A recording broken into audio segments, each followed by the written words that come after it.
head of membership here at the AA, and it's nice to see so many familiar faces here tonight.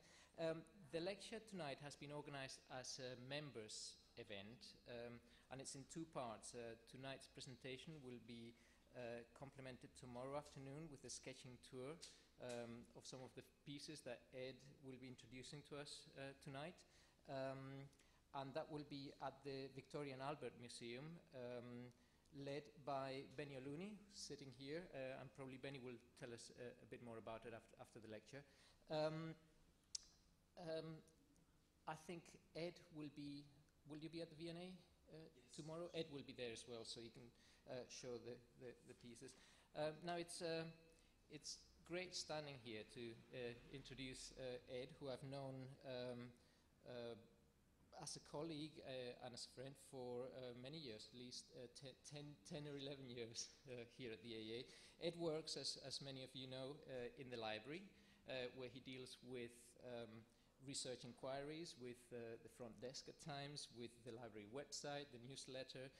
But behind the scenes, Ed has been, with Hinda's help, the librarian, quietly gathering together the AA archive.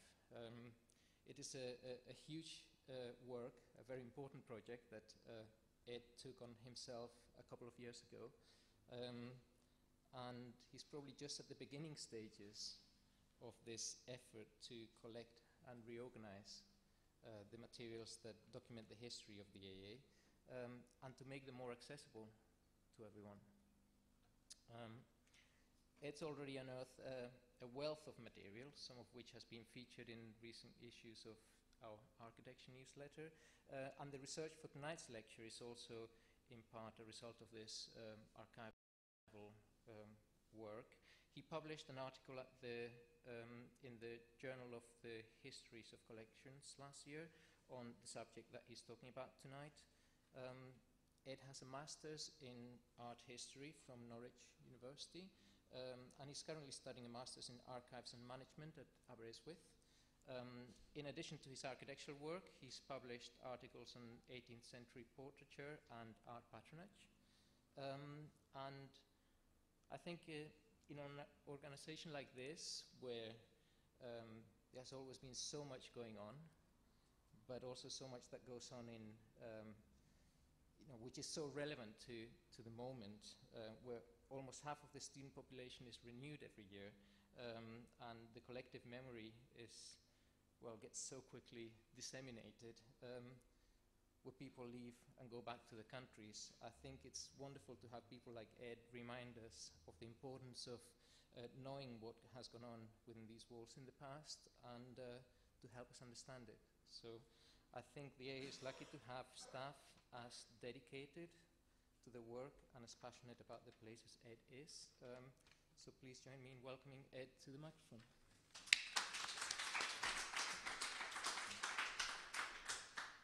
Thank you very much, Alex. Good evening, everyone. Until a couple of years ago, my knowledge of the Royal Architectural Museum consisted primarily of a couple of rather gloomy engravings in the Builder and a few paragraphs in George Gilbert Scott's personal and professional recollections.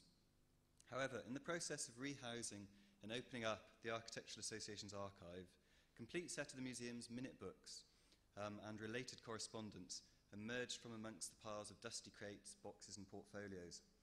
I'd like to use these materials tonight to help trace the development of what was a truly remarkable museum, a museum of architectural ornament, from its foundation in a Thameside warehouse to its dispersal by the AA in 1916. The foundation of the Architectural Museum, to become Royal Architectural Museum in 1869, must be viewed against the backdrop of a series of demands made in the early 1840s for the establishment of a collection of British antiquities and architectural ornaments, a campaign which included figures such as the architect Edward Buckton Lamb, George Godwin, the editor of The Builder, and Edward Hawkins, keeper of antiquities at the British Museum. However, it was the news in 1850 of the impending sale of Lewis Knockles Cottingham's collection, which served as a catalyst for the formation of the Architectural Museum. Housed at 43 Waterloo Bridge Road, this house here on the left of the slide, Cottingham's fascinating collection encompassed sculpture, ornamental fragments, casts, stained glass, models, and even a complete ceiling from Crosby Hall. It was open to visitors and formed, according to the antiquarian Henry Shaw, a complete illustration to the study of English architecture, from the Norman invasion to the end of Queen Elizabeth's reign, the most perfect reference for study and analysis ever found in this or any other country. With the prospect of the closure and dispersal of this collection, the architect George Gilbert Scott was spurred to action, writing a long letter to the builder, setting out a plan for formation of a government-funded museum of medieval art, accessible alike to architects, architectural students, sculptors, carvers, decorators, and all others engaged in the different practical branches of art. For Scott, the availability of such a collection was vital for the success of the Gothic revival. To those amongst us who are engaged in reviving this, our native style of architecture, or rather of founding upon it as a basis of a style of our own, such a collection is not only important, but absolutely necessary. Indeed, opportunities for London art workmen to study Gothic casts were extremely limited. Significant cast collections in the capital included the Soane Museum, the small selection at the RIBA, and the collections of the Government Design School, all of which, however, were predominantly classical. The only other Gothic collection of note was that formed for the use of carvers working on the new Houses of Parliament. This was stored at the Thames Bank workshops, but was not open to the public. For Scott, if architectural sculpture and decoration were to become once again the living product of the present time, instead of the dead repetition of the past, there simply had to be created an institution that could provide free and constant access to the inexhaustible treasures of Gothic art. Whilst Scott's letter to the builder failed to elicit any action from the government, he received, according to his recollections, a call from a strange person, Mr. Bruce Allen, who had long had a plan of the same in connection with a school of art for art workmen. So on December the 11th, 1851, an initial meeting for the founding of a museum was held at the King's Arms Hotel, Palace Yard, Westminster. The attendees consisting of Scott as treasurer, George Godwin, Joseph Clark, F.C. Penrose, Bruce Allen, and leading architect of the day, Charles Barry. Letters and circulars were dispatched to drum up support. Pugin replied wishing success, but fearing that in the present state of society and the total absence of anything like the faith and religious feeling that actuated men in past ages, I believe it is impossible to do much good. In addition, William Butterfield lent very cold support, and George Street actively discouraged the museum on the grounds that it fostered mere copyism amongst art workmen. Nevertheless, by March, the ranks of the museum's visiting committee had swelled considerably, including prominent architects such as J.L. Pearson, Philip Hardwick, and Henry Clutton. As the central location was seen as imperative, the decision was made to take premises in the upper story of a wharf along Cannon Row, Westminster. This is now approximately the site of New Scotland Yard. The actual building, or cocklophs, was situated on the banks of a small creek running inland from the Thames, and was described in the builder as a primitive and many-gabled building of wood, similar to those which formed a very large portion of Old London before the Great Fire. This is one of only 3 known images of the museum exterior. The wharf was used for unloading coal barges, and you can see here, looking out through the London smog, you can see one in the distance there. The museum was housed in these rooms, just at the top, along here, underneath, over the top of stabling for the horses, which is in this section here. Here, looking inland from the Thames, you can see coal waiting for unloading on one of the carts. And indeed, it's difficult to think of a perhaps more problematic location, what with a combination of coal dust, horses, damp, indeed rather ruinous fabric of the building. Indeed, access was also rather perilous. An article in the Illustrated London News pronounced the staircase to be in the unmixed stepladder style, whilst the entrance was judged to be an excellent example of the barn Doric style. Indeed, one visitor on a rainy occasion in 1854 described each step up to the galleries as containing a puddle large enough to drown a moderate-sized kitten. Nevertheless, the Architectural Museum appears to have opened in this rather unpromising location by August 1852, a mere 8 months after the formal establishment of a committee. A prospectus stating that the museum's direct practical object was to improve and perfect the art workmanship so deficient at the present time was subsequently drawn up. An influential backing obtained in the form of the Earl de Grey as president, the Bishop of London and Dean of Ely as patrons, and the young wealthy A.J. Beresford Hope as a trustee. The first conversazione was then held successfully on 22nd of June 1853, attracting an audience in excess of 400 people. This engraving is a bit of a cheat, actually. It's not the conversazione, but it's a lecture given in the early 50s by Sir Walter James. But I include it to give some sense of the occasion, with around 400 people attending, together with the weight of the casts. You wonder a little at the load-bearing capacity of the building. But, the speed with which this enterprise was set up and a very substantial collection acquired is remarkable, particularly given that the entire paid staff consisted of just Bruce Allen as curator, a porter, and a subscriptions officer. By 1855, with the publication of the first catalogue, the collection consisted of in excess of 6,500 objects, around 3,500 of which were casts. The remaining portion were made up of original works or fragments in stone, wood, and tile, together with 750 impressions of royal and monastic seals, 1,500 brass rubbings, around 350 drawings and prints, and 100 photographs. The committee was clearly concerned with building up a didactic, educational museum, embracing as many reproductive media as possible. So going back to this photograph again, the catalogue reveals that the museum displays formed a chronological procession from Anglo-Romanesque in room 1, which is just up here, leading into early English Gothic in rooms 2 and 3, progressing along the building, with decorated and perpendicular in rooms 5 and 6. French and German Gothic were also housed in room 6, whilst Italian Gothic and classical Greek and Roman casts were reserved for room 7. Room 8, at the end of the sequence, was designated for examples of modern craftsmanship and contained work by Minton, Skidmore of Coventry, and Cundy of Pimlico. The museum's minute books shed light on just how the collection was built up. Specimens flooded in from a network of connections, including major contributions from Henry Clutton's young partner, William Burges, and the architects Anthony Solvin, C.R. Cockerell, and Decimus Burton. A number of existing collections were also incorporated, with a portion of Cottingham's collection coming to the museum, as indeed did a large grouping of casts from Lincoln Cathedral, owned by E.J. Wilson, Mayor and County Surveyor of Lincoln. In addition, Scott gave considerable share of his own collection, providing long runs of details from the cathedrals at Ely and Canterbury and from the chapter house at Westminster Abbey. One of the most important arrivals, however, was the entire collection of casts built up by the Ecclesiological Society. This major donation consisted of over 40 casts and included a set of classical casts taken in Athens and Rome by J.J. Scholes.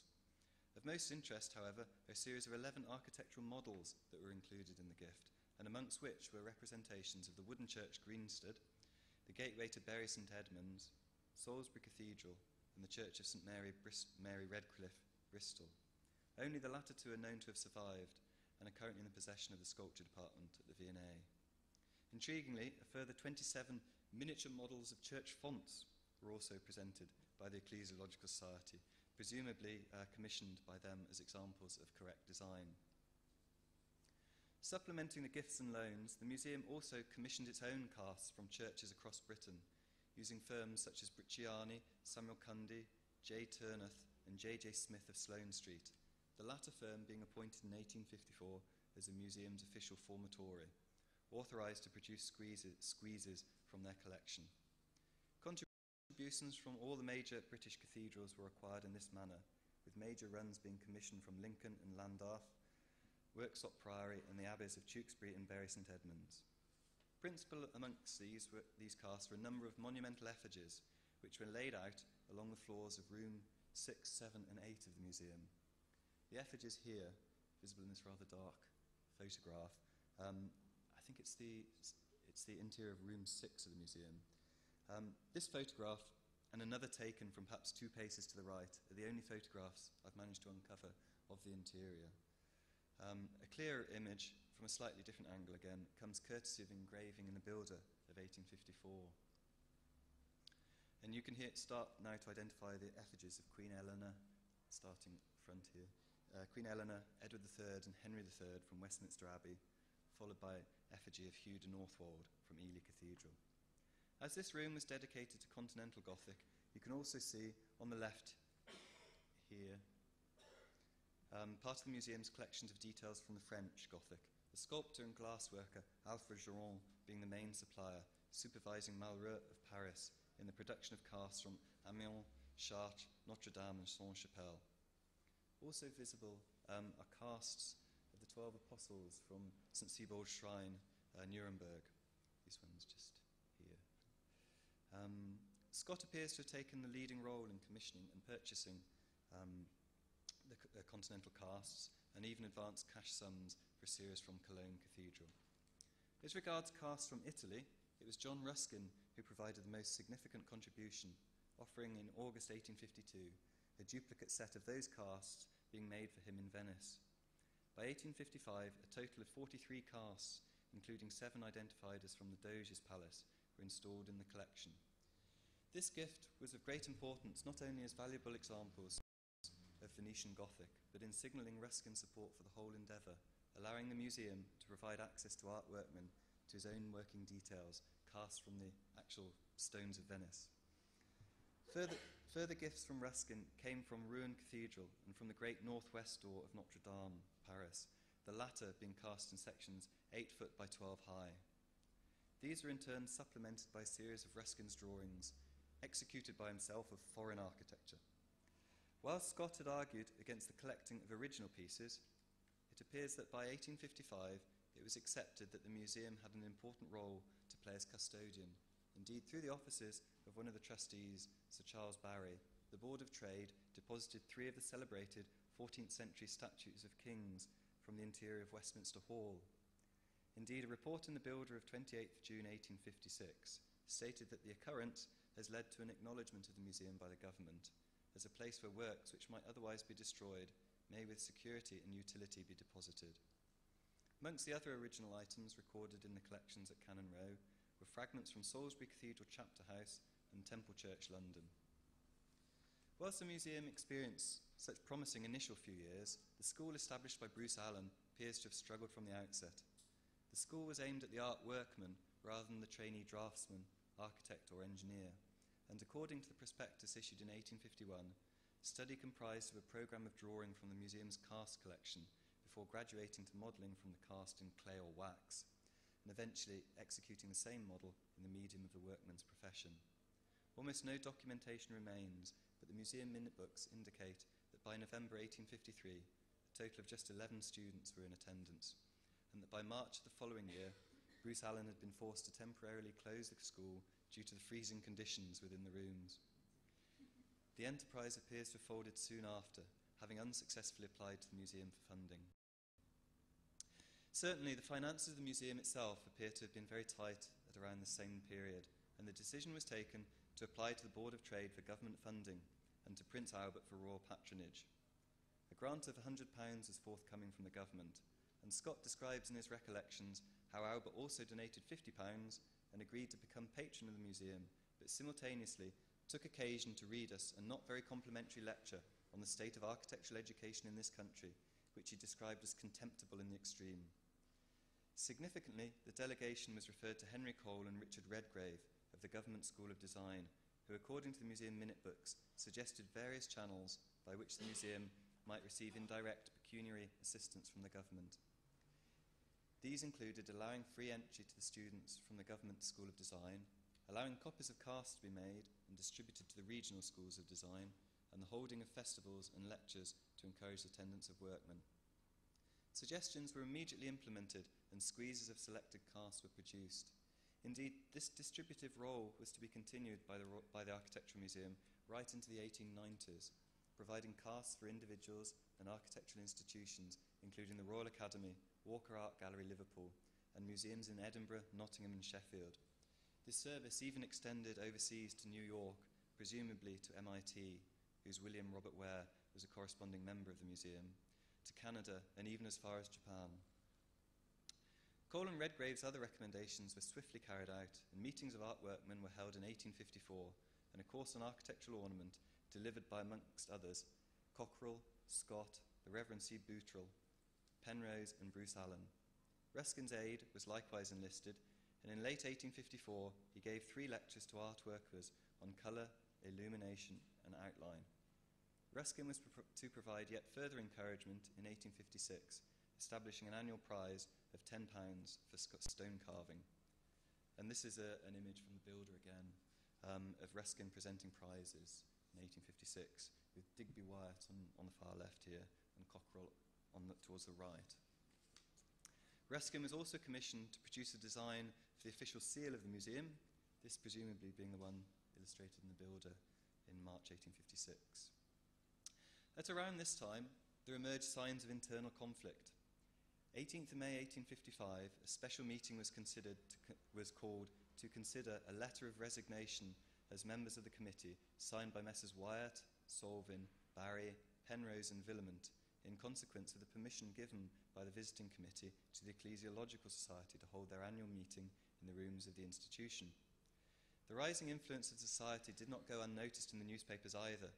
The annual Conversazione, held in mid-June, was reported in a series of articles in the Morning Chronicle as betraying an unmistakable Puseyite character, noting that the chief object of attraction was a compartment fitted up in exact imitation of Bramshill Chapel, with altar, upon which was a cross with lighted tapers and sculptured effigies of saints adorning the walls. In addition, the correspondent was outraged by the presence of so many clergymen and others who are known to cultivate architecture as an instrument fit to tickle and lead astray the imagination, and by the very garb of the curator, who, owing to his peculiar attire, was taken by the uninitiated for a dilettante priest. All things repulsive to the British mind. In a firm rebuttal, Scott replied, declaring that as to any tendency whatsoever of a kind bearing upon religious party, I utterly disclaim it. We neither belong to any party, nor do any such considerations, even for a moment, actuate us. Mass resignations were avoided, and a motion was hurriedly passed assuring that there was no intention to connect the museum in any degree with the particular views of the Ecclesiological Society. Nevertheless, the Society did maintain a significant presence within the Architectural Museum, Beresford Hope remaining a dominant figure until his death in 1887. Indeed, the Ecclesiological Society would continue using the museum as a setting for their meetings and awarded an annual prize until well into the 1870s. By autumn 1856, the museum was notified that the Board of Trade would not be renewing its grant. Cole then provided the gentle suggestion that they might care to apply for rent-free space as an independent body within the South Kensington building soon to be opened on the Brompton site, purchased from the proceeds of the 1851 exhibition. Scott, writing many years later, remarked on how there was never a hook better baited for hungry fish. Whilst the financial incentive was an important factor, Cole was also keen to foster the hope that a National Museum of Architecture could be formed if the Cannon Row collection joined those already held by them. Indeed, 5 months after the opening of the South Kensington Museum, he was to argue that the union of all the collections pointed to what an architecture museum may be if the individuals and the state will act together. Every foreigner who has seen this commencement sees in it the germ of the finest architectural museum in Europe. In addition, the museum had simply run out of space at Cannon Row, and whilst the central London location was ideal, working conditions within the wooden lofts had proved unbearable in winter. Nevertheless, support for the move was not unanimous, with opposition headed by Burges and Pearson, who, in Scott's words, like Laocoon, suggested fears of the Greeks. However, at the spring of 1857, the Architectural Museum had been fitted up at the South Kensington Museum on the first floor west galleries, above the Museum of Ornamental Art Collections. And here there's a first of just two photographs of the interior of the gallery that I know of. This one's taken from the south end. The hang remains something of a mystery there, as there was no catalogue published during the South Kensington years. An article in the Builder of 1857 indicates that an attempt was made to arrange the larger cast chronologically. And here we can identify Edward III from Westminster Abbey, and the big canopy over here is of Christ appearing to the three Marys from the ambulatory of Notre Dame. This is the other photograph taken from the north, and here you can see clustered column from St Albans Abbey and effigy of Edward II, I believe, from Gloucester Cathedral. On the right, here we've got effigies of Talbot, Earl of Shrewsbury from St Altman's Whitchurch. This was a gift of the Ecclesiological Society as well.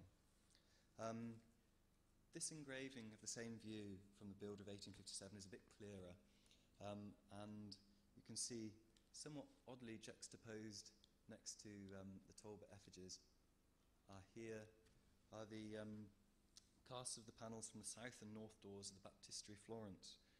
These were provided by Burges and Clutton.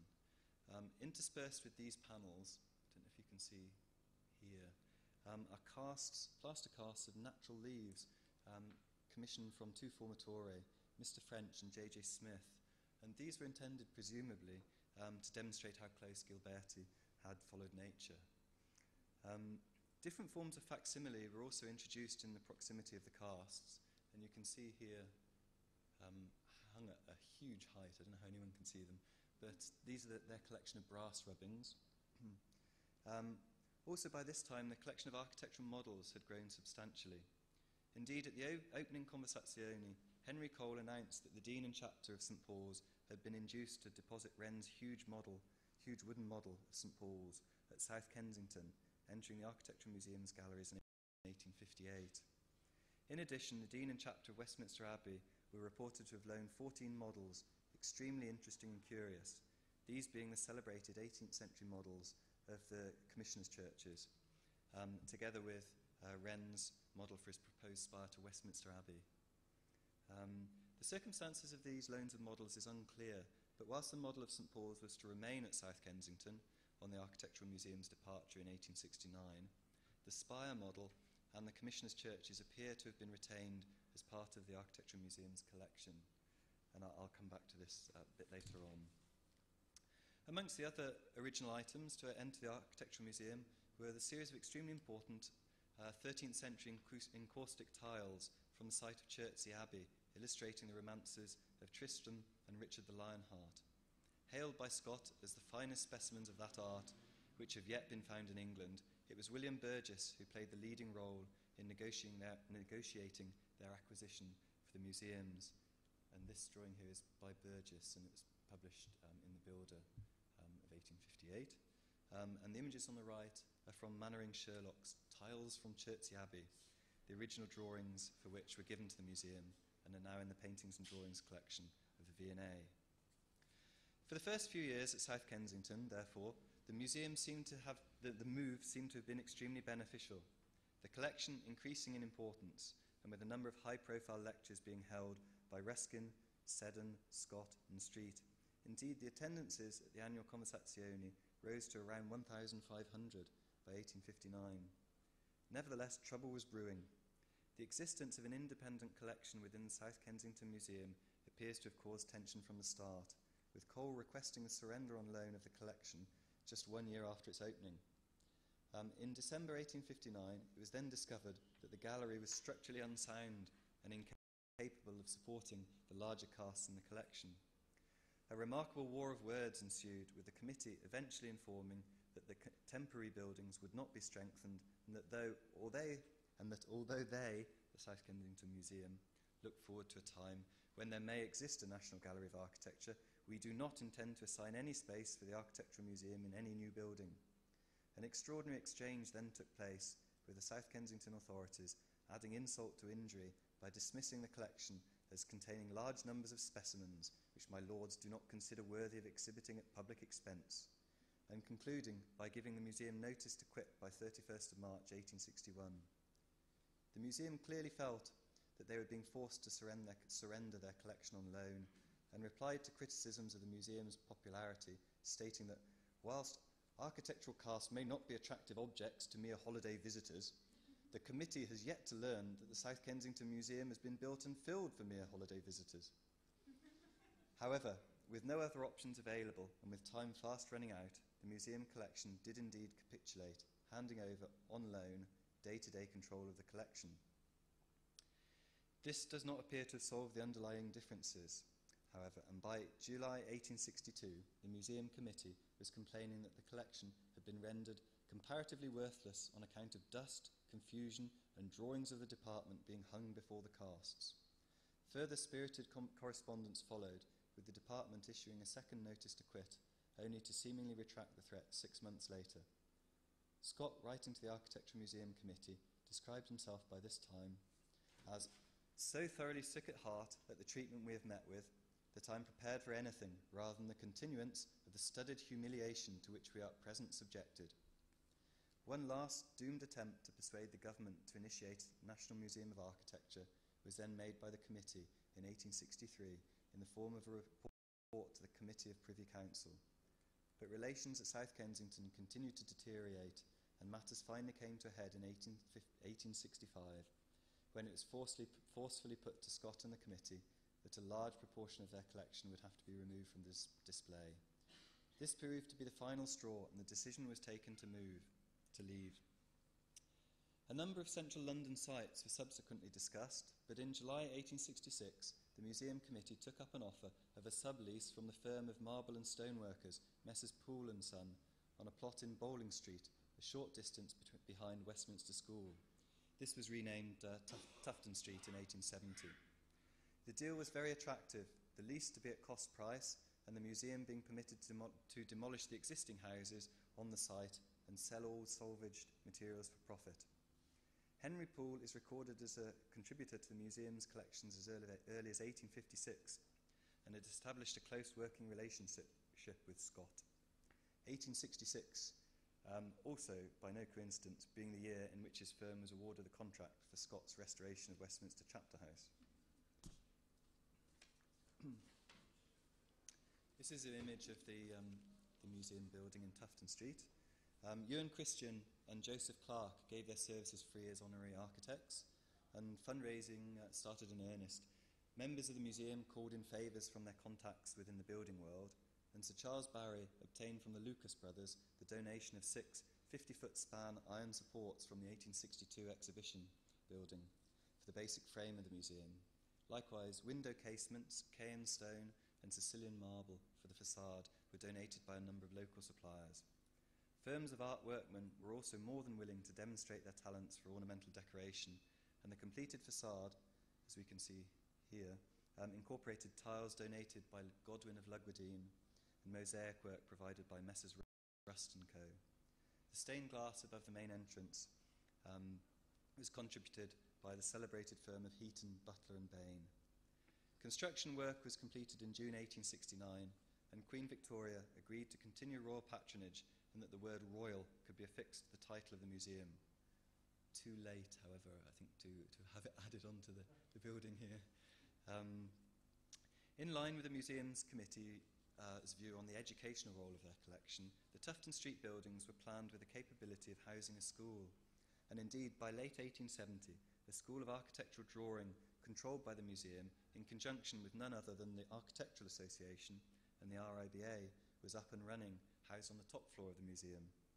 It operated a curriculum that consisted of classes for drawing from the flat and round, life drawing, modelling, watercolour decoration, perspective, skiography and architectural drawing.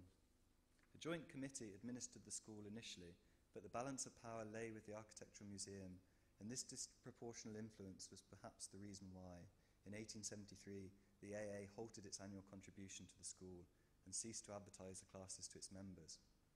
Certainly by this date, the focus of the museum committee was on the education of the art worker rather than the architectural student, and determined efforts were being made to encourage workers' attendance at Tufton Street. Lectures by Seddon, Burges and Francis Skidmore, one of the leading metalworkers of his generation, supplemented the offices of William Brindley, of the firm Farmer and Brindley, and the sculptor James Frank Redfern, who acted for 2 years as visiting instructors. The position of curator of the museum was given to Owen Gibbons, the tile designer and future head of Coalbrookdale School of Art. The role of schoolmaster was awarded to the promising young academic and painter Frederick Brown. These measures appear to have been relatively successful, and by 1877, annual subscriptions to the museum were held by 83 architectural art manufacturers, 51 builders and art workmen. Scott continued the drive to make the museum's collection more accessible by publishing at his own expense in 1876 2,000 copies of a short guide to the casts. This was followed a year later by a new catalogue of the collections. This catalogue by no means represented the complete record of the collection, and the substantial series of photographs, drawings, prints, tracings and brass rubbings already mentioned were not included. Nevertheless, it does reveal that the museum's holdings had expanded greatly since the time of the 1855 catalogue, and now stood at just under 6,000 casts alone, with original fragments and models. For the initial hanging of the casts at Tufton Street, the curator had to rely on a team sent by South Kensington Museum, and subsequent rearrangements and the display of new acquisitions was therefore problematic, with the result that some of the room hangs appear rather haphazard. Nevertheless, the general arrangement of the collection reflects the museum's function as a teaching collection.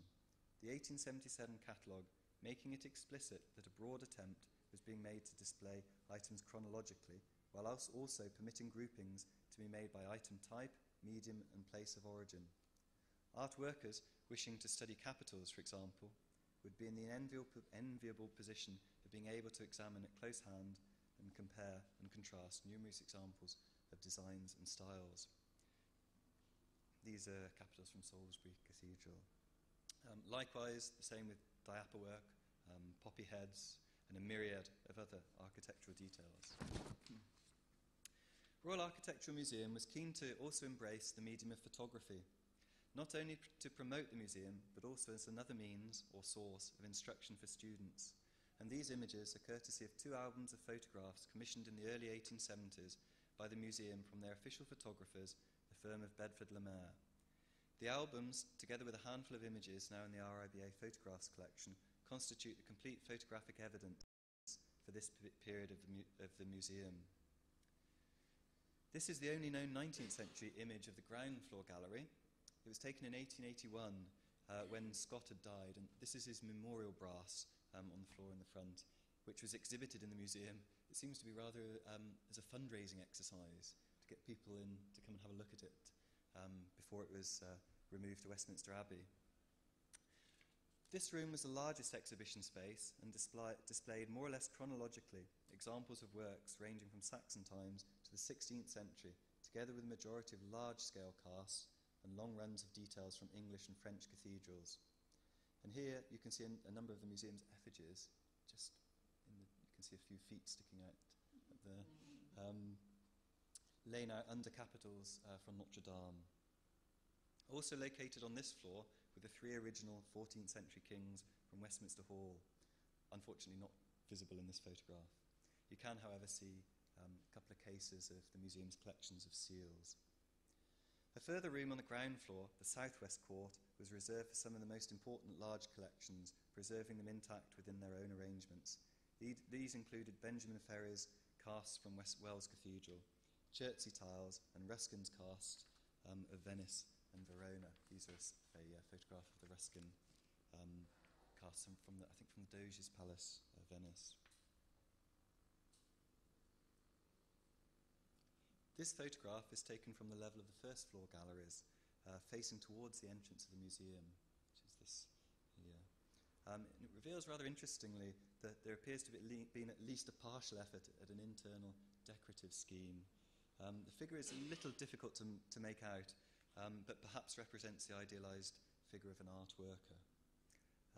Here you can also see the cast of the angel Gabriel from the celebrated 13th century Annunciation figures over the doorway of Westminster Abbey Chapter House.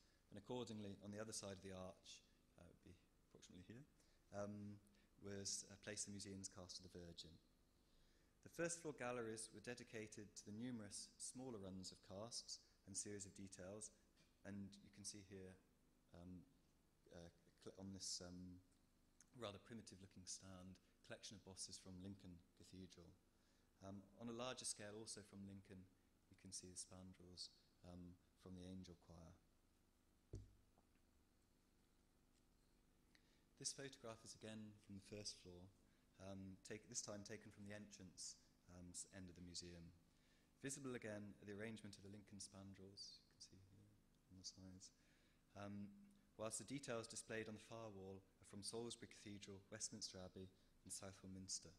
Under the staircase is the cast, which we saw earlier, of Christ appearing to the three Marys from Notre Dame.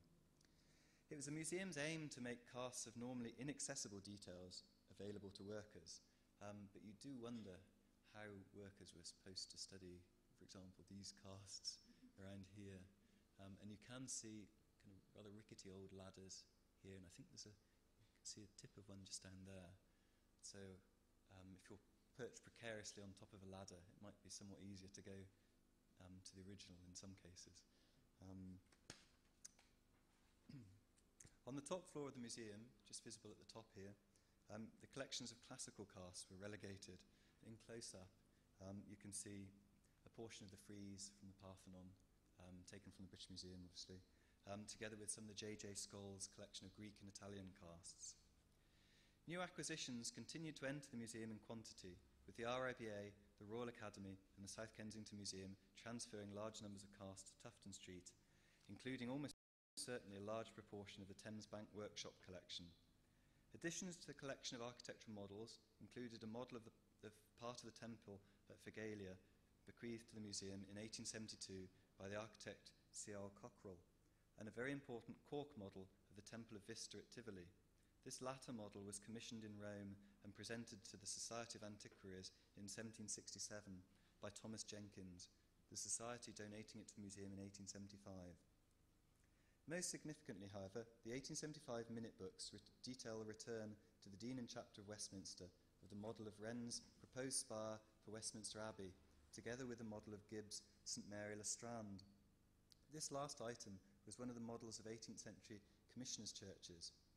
No mention of any of the models can be found in the South Kensington Museum reports or publications of the 1870s, and the presence of this, the only surviving model within the Architectural Museum's collections, confirms speculation that at least a portion of the group went to Tufton Street.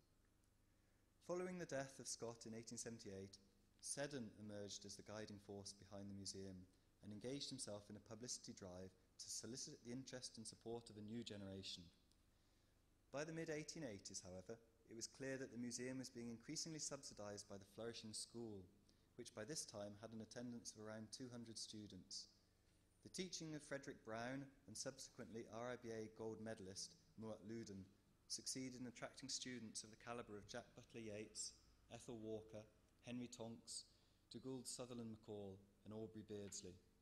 Indeed, the school by 1890, calling itself the Westminster School of Art, effectively funded the museum, contributing well over £1,000 per year, as opposed to the pitiful annual sum of around 150 raised by the museum. The school was also growing rapidly, and in 1896, 2 plots to the south of the museum were purchased and new classrooms created for modelling, carving, metalwork, glazing and needlework. Extensive repair work to the tune of £700 was also carried out on the roof, walls and parapet of the museum in the summer of 1901.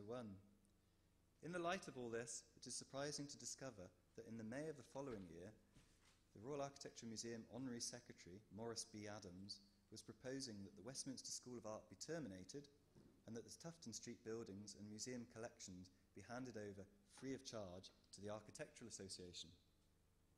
Adams, a prominent member of the AA since the 1870s, presented a report to the Museum Committee in October 1902, stating unequivocally that since the establishment of its day school in 1901, the AA had been searching without success for new premises, and that by taking this step, the Museum Committee would be realising the aim of our reverend founders, Mr. Beresford Hope and Sir George Gilbert Scott, an argument which, however, conveniently ignored the focus upon the art worker, which had been at the heart of the museum's philosophy. According to Adams, the proposal was to be regarded as a free gift in the cause which we have all so sincerely at heart, the furtherance of good building and architecture as the oldest of the fine arts.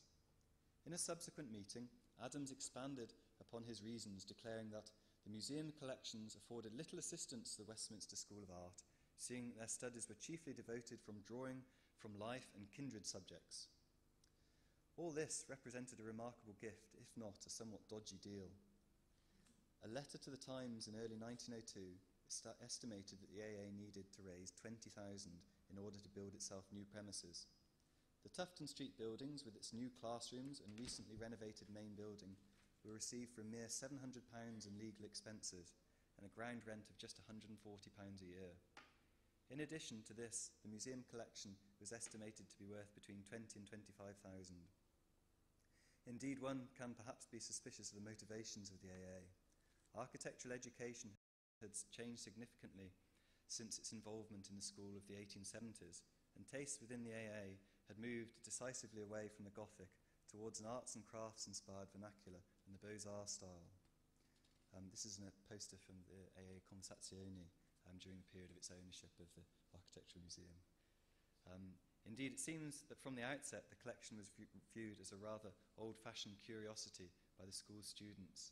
Their rather wonderful journal, the Tufton Street Tatler, or the Purple Patch, choosing to parody the takeover of the museum in the form of a recently discovered ancient Egyptian fragment of architectural interest, the Chronicles of Smi-Temimpathi, inspired no doubt by the eccentric presence in the museum of an original Egyptian sarcophagus. And you can see here, oops, if I can get this to work, you can see at the top that's the museum building, as altered by Leonard Stokes, who I guess we're seeing stoking the boiler here.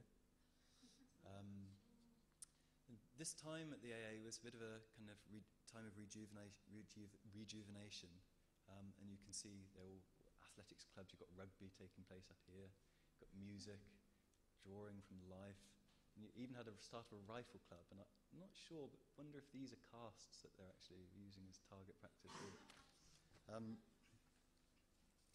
Approximate translation of the Cod Egyptian text here can read as, Now Morris B. Adams offered the school and the association, what with the schools and other fine new institutions making claims on their space, they accepted like lightning. Then Leonard the volcanic, whose words are like whiplash in the hands of the cowboy, began to transmogrify every detail, and all that was left was a bad bit of Gothic. Even the official organ of the AA Notes, quoted at length from a Daily Mail correspondent who described the collection as a museum of the dead.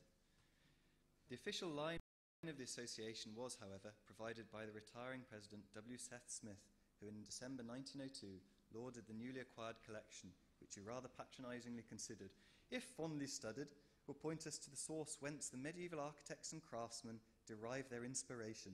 What power, too, they may give us in the drawing of complicated detail. Such sentiments were nevertheless swiftly qualified by an explanation that the collection, valuable as it is from every point of view, is only a portion of our fortune, Seth Smith going on to outline the financial and spatial advantages brought about by the deal. An examination of the AA curriculum for the years between 1903 and 1916 reveals that the collection played just a subsidiary role in the teaching of the AA's 4-year course. Tellingly, just one optional evening class involved modelling from the classed, and this course seemed to have taken as its focus examples of classical and Renaissance sculpture rather than the Gothic. The upkeep and repair of the cast was evidently low on the AA's agenda, and the Tufton Street Tatler of November 1905 described them in terms of sad relics of ages beyond recall. Soap us, they cry, and our souls enthrall. Indeed, the presence of such an underutilised and space-consuming collection within the school was clearly unsatisfactory, and by 1910, AA membership was in decline, and the Tufton Street premises were blamed as being unsuited to school life. H. Austin Hall, AA President 1915-16, recalling in 1947, relates how the buildings were full of mouldings and very dirty ones, which occupied 3 parts of the building, with the AA struggling along in the remaining quarter. Hall himself provided the remedy. After long scheming, when I was president, I took a leading part in the disposal of these mouldings. In his own words, the mouldings were massacred and the corpses were interred in the South Kensington Museum. I attended in the dual capacity of chief conspirator and chief mourner. In the latter capacity, I sent a wreath, which was added to the collection. This colourful account continues, neatly summarising the long-term financial benefits which the Royal Architectural Museum had secured for the AA, namely the sale of the Tufton Street premises, permitting the association to go into quietness and retirement for the rest of the First World War, sitting very pretty on £9,000 which we acquired by this operation. Hall's general account bears up under scrutiny. The Tufton Street buildings were purchased by the National Library for the Blind and subsequently demolished in 1935. And the bulk of the collection donated to the V&A. By January 1916, a total of 3,905 casts had been inventoried by the V&A's architecture department. As regards the original works within the museum, 23 pieces of carved woodwork, mainly 15th century work, went to the V&A's woodwork department, whilst 110 stone items, including a number of fragments acquired by Henry Clutton from Salisbury Cathedral and capitals from Chertsey Abbey, were accepted by the architecture department. The metalwork department also received a substantial amount of ironwork and the museum's collection of seals. The AA had retained a further quantity of items for itself, some of which were subsequently sold to the V&A in 1920 and 21. These two batches contained over 100 casts and in excess of 150 pieces of carved woodwork, including a pair of original carved oak doors from St Mary's, Beverley, and a collection of misericords from St Nicholas's, King's Lynn. So, what are the losses from the museum? With the 1877 catalogue listing up to 6,000 casts, nearly 2,000 unaccounted for. Some were clearly retained by the AA, and here we have a photo of the students preparing for the Chelsea Arts Club ball, and this is in the mid-1920s, so well after the dispersal, and you've got a variety of casts hanging on the background there. However, today, as you imagine, we have no casts as far as we know, and there's no clue in the archives as to their destruction or dispersal, or what happened to them at all. The AA also retained a run of 24 panels of medieval stained glass, making up a total of 70 feet super. These were identified as having originated from Exeter Cathedral, and in 1920 were installed in the chapter house windows. Much of Exeter's medieval glass was removed for safe storage during the Second World War, and following bomb damage to the Great East Window, it seems likely that some of the museum glass was incorporated into that window. As regards the statues of kings from Westminster Hall, Frank Yerbury, writing in the 1940s, recalled how, about 1906, a member of the Office of Works came to the Architectural Museum and saw these kings and asked where we had got them from. I said, I do not know, they are very good kings. He said, we lost these for 50 years, and he proved his case and took them away, and they're now back at Westminster Hall.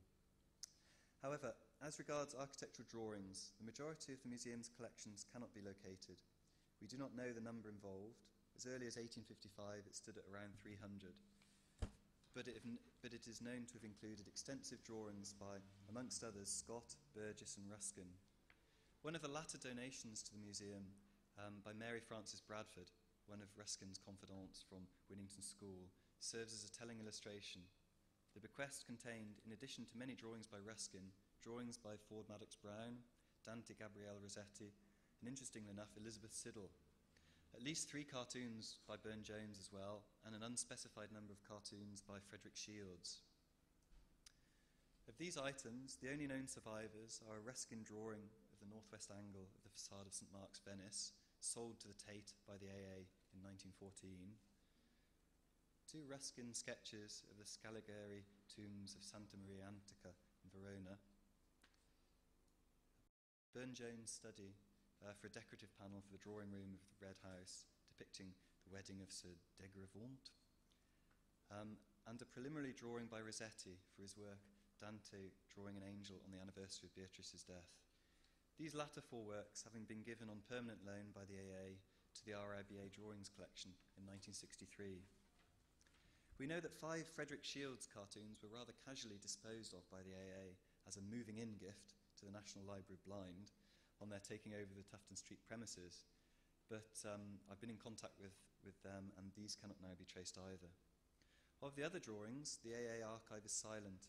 The only drawings now held which could have originated from the museum being 2 Ruskin works, the one on the left being of a tomb in Vicenza, the other being a copy of a page from a 14th century missal. In the field of architectural models, the losses are again severe. Of the Ecclesiological Society's models of fonts, there remains no trace. This is the only known image of the ground floor gallery during the AA's residency. And you can see here these little peculiar miniature fonts here and here. So that's the last image, or the only image we have of those fonts. Also in the background is the only known photograph, image of the 18th century model of the temple at Tivoli, and this model is now completely lost to us. As to the series of models of 18th century commissioners' churches, whose loss has been described by Howard Colvin as one of the minor tragedies of English architectural history, this is the sole sad surviving model now in the RIBA's collections, as you can see from the photograph, very much bomb damaged during the war. Eric McLagan of the V&A reported in 1915 that a number of church models were retained by the AA, and third-year tutor Robert Atkinson, writing in 1947, recalled hazy memories of a collection of cork models of the cathedrals whose whereabouts have become mysteries as the years go on. It is tempting to read this as suggesting that the 18th century models passed to the AA. We have no clue as to their eventual fate, however, if this was the case.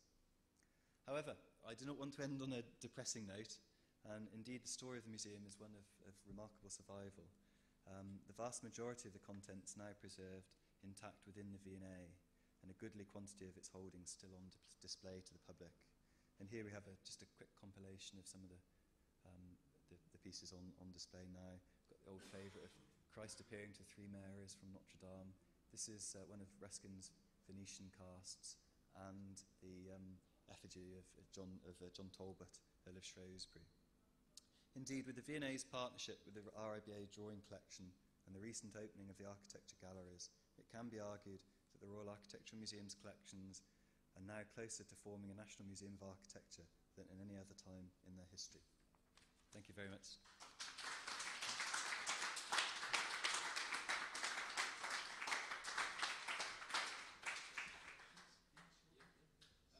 If there are any questions, I'll probably get a microphone.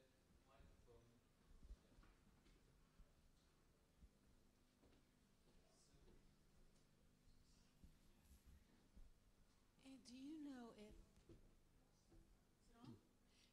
if any of the casts played a part in reconstruction of churches after World War II? What survived? Not that I know of. I have no idea. Yeah, it just occurs to me that because it was. Yeah, certainly a lot of the casts. Yeah. Of the detail. Yeah. Yeah. A lot of the casts certainly are valuable partly because they show details which now longer, the original are in far worse condition than when the casts were actually taken. And a lot of the casts were made to aid the restoration process in the 19th century as part of the kind of wave of restorations across the country. And architects were encouraged to include a specification in their restoration work that a cast would be taken and then a squeeze taken of that cast and passed to the Architectural Museum's collections. So it was definitely in that period seen as having a very real role with restoration, but I don't know about post-Second World War.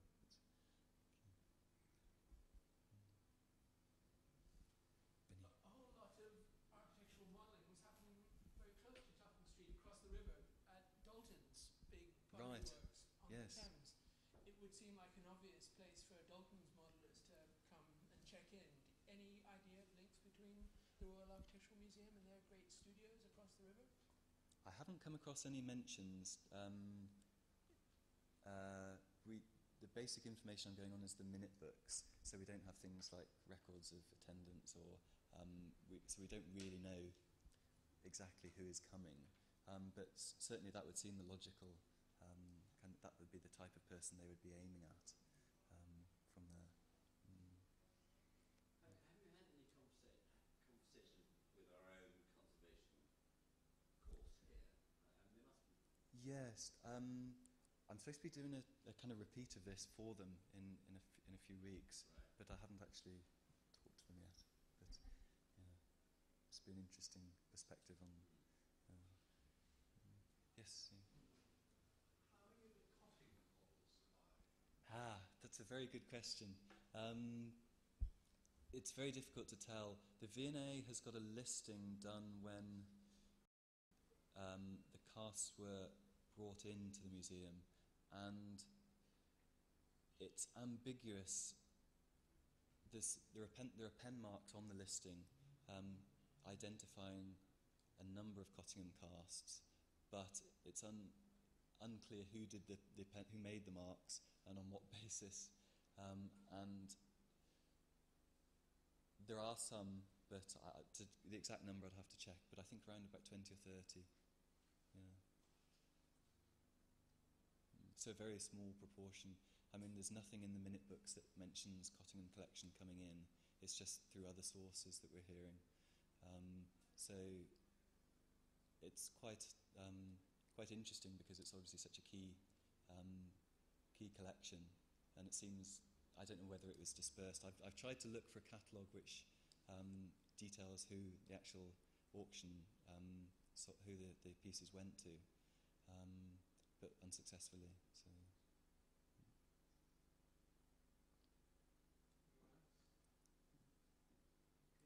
Thank you very much. Yeah, thank you.